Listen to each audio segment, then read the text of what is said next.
Hey, welcome back, everybody. It is a long slog, but thankfully, I think that the Iowa caucuses are what? We're under 100 days at this point. I think that this is what, February 1st or February 2nd, something like that is caucus night. Yep.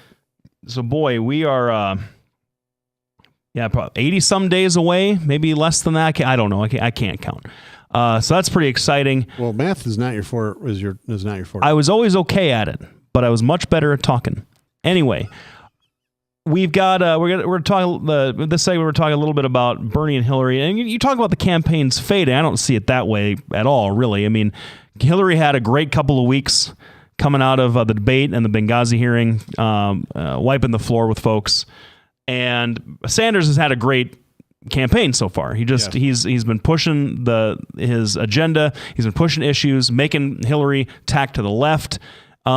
Which is always great in a Democratic liberal primary. You don't get to see that very often especially from a Clinton who's always fairly moderate. But what I thought was interesting, Bernie's popularity derives almost entirely out of his perceived, and this is his ostensible authenticity, right? He's issue driven. He doesn't talk about anybody. He talks about the issues. That's it. And he's been saying this. He's going to run this clean, issue-oriented, positive campaign, no cheap shots, no negative ads, no attack dogs, nothing.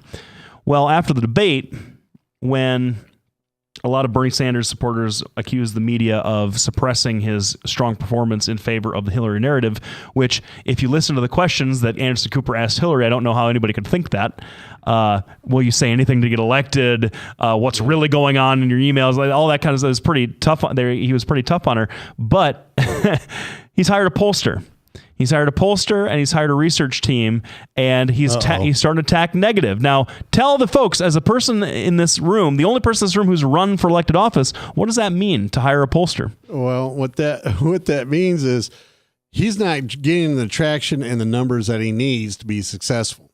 So he's getting a pollster to be able to figure out what the people want to hear, what direction he needs to go.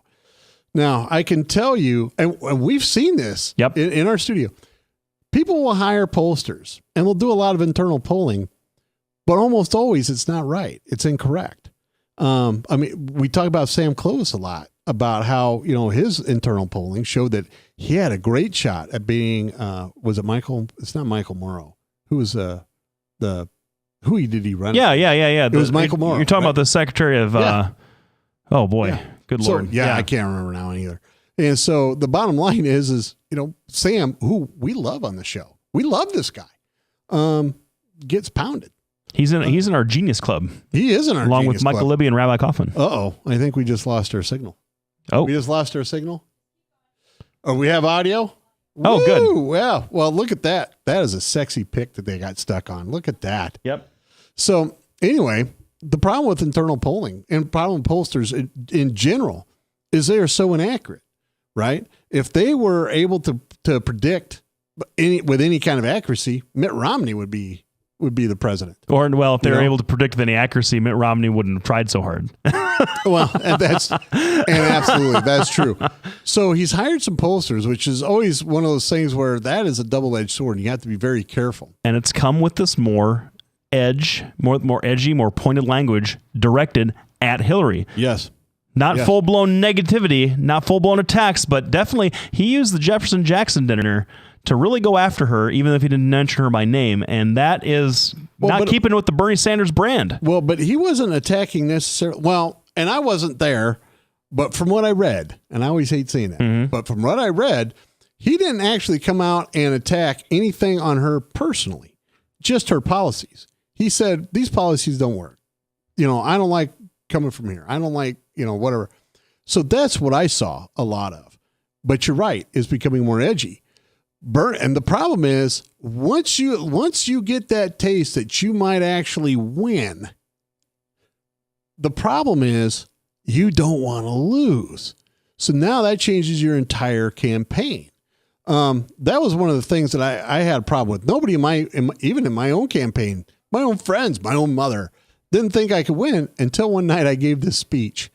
And when I sat down after the speech, all my supporters at this table went, "Geez, Doc, we never knew you had it in you. yeah, we believe now. And that little bit of hope made me losing the campaign that much worse. Man, I can't imagine being president. And I can't imagine having the surge that Bernie has had and suddenly starting to believe in your own self. And then there's Hillary. And I don't care what you say about Hillary. She is an awesome politician. She is gifted and she is tough. And so here's Hillary weathering the storm, still floating her boat, going down the road. She's being attacked from all sides. Mm-hmm. You're not going to, what are you going to do? You see, the thing is, and people have said, have asked me, what's different about this time and 2008? Well, the big obvious answer to that question is there's no Barack Obama this time around. Yeah. You get these generational political figures every once in a while. Every once in a while, you'll get a Ronald Reagan. You'll get a Barack Obama. You'll get a Bill Clinton, Bill Clinton there was no chance of him losing in 1996. There was not a snowball's chance that he was going to lose to Bob Dole in that election. No. Gifted war hero, decorated, really gifted senator, decorated individual, really well respected on all sides of the aisle. Bill Clinton's political genius was going to crush him, and also he was incumbent president. Obviously, Barack Obama, generational political figure in those two elections in 2008, 2012. I wouldn't put Hillary in that same category of generational political figure, obviously, but you're right, her toughness, her tenacity of weathering and able to kind of just sort of absorb the attacks, especially from the left. We all knew what the right was going to say about Hillary because they've been saying about her since 1992. But the left is where it really stings, and the fact that she's been able to so easily kind of deflect that this time around doesn't necessarily speak to her level of toughness, because it's been the same even in 2008. It speaks to her opponent's level of ineffectiveness. Yeah, and I would agree 100% with that. Bernie Sanders has been able to get that core group of commies in your group.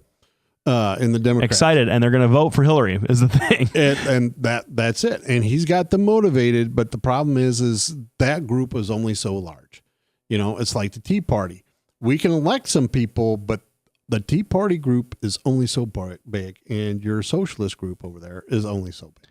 Well, the path to oh boy, you know what we need to do?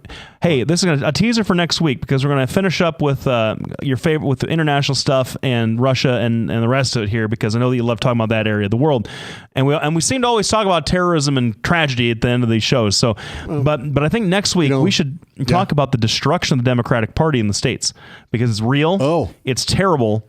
That would be awesome. And I've got some thoughts about it, and we might be able to get some people in to talk about it too. All right. Well, we're going to be back right after this break. We're going to talk about the Russian airliner, and what was the other thing we're going to talk about? There's something else. We're going to talk about something else. Mac promised he'd work with us on our transitions, so we can see how effective he's been so far. We'll be back right after this break. Thanks everybody for tuning in.